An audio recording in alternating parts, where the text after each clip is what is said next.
The administrative profession holds both routine and unexpected demands throughout each day. Due to each role being unique, much like your thumbprint, there's no manual that makes it black and white or a no-brainer. However, having transitioned from the profession myself turned specialized headhunter, I've been blessed with over 2,500 one-on-one connections with admins living this profession each day. They've shared with me remedies, ideas, and hilarious moments which could help others transition from, and I air quote, the word island, in which we feel and see ourselves living, to a place of community. Each PS episode, of which I'll let you know, PS stands for permission slip, not postscript. These episodes will deliver thought-provoking moments to help you navigate your admin world. Let's get to today's topic.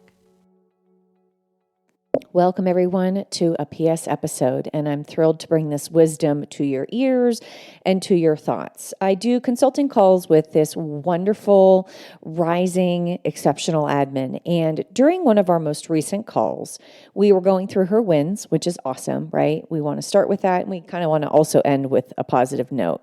Right there, sandwiched in the middle, are the issues that she ran into at the office. And she described a few of the issues, and I'm being selective with my words here because this is going to be around vocabulary here and kind of word choice and posturing, so bear with me.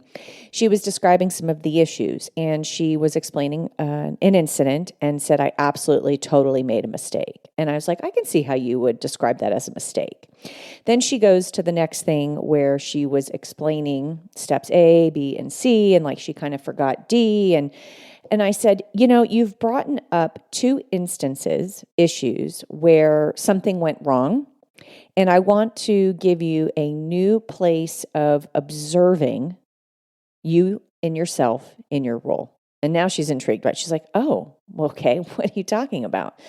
I said, I want you to only classify an issue as a mistake when you absolutely had a lot of context and you were rushing, or you didn't get to it in enough time because you got pulled to somewhere else.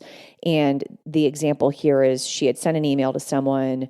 The executive didn't see the return email to kind of close out the issue, and she knew she should have sent it right away. But instead, she got up and went and did something else and came back. And the executive was just in that really quick window of, this, guys. When you have them, they're on email and they're looking so rapidly for that quick closure. And so she knew that was a mistake because when she got up and left her desk, she's like, I'll send that when I come back. That's a mistake because she knew. The next issue that she had brought up, she was explaining to me the scenario, and I said at the end, that's not a mistake. And she goes, explain more. I said, you didn't have enough context, right? You, quote, didn't know better. But you did know better, but you didn't know better. And so not to be too confusing, you guys, but she didn't have enough context. However, we work very fast at the office and we need to keep information flowing. So if she would have gone ahead and grabbed more context and knew enough information to execute on the issue, we could have labeled him a mistake if she had actually done it wrong. But instead, she executed on the issue with only a tiny bit of information. And unfortunately, yes, there was an issue at the end, which then turned into a learning moment. So here's it. A mistake at the office, you guys, is when you truly knew what the right thing to do was, and you either couldn't get to it, or you knew better, or ... The learning moment is you're still trying to help with the flow of information, right? That's a large part of your job, but you have not enough context to execute strategically and very high level. So I want you to also think about those two different word choices to describe an issue at the office. If someone is on the outside telling you made a mistake, I want you to advocate for your professionalism to say, well, actually, the mistake is I didn't go out to get more information, but this is really a learning moment.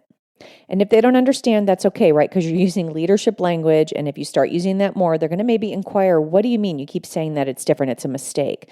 No, a mistake is X and Y. So I hope this information is sort of getting those wheels spinning. You guys know how I love to do that for you, and putting you in a new place of listening and a new place of observing yourself when you're also kind of attacking the issues that you run into that kind of wear us down and hold us down a little bit.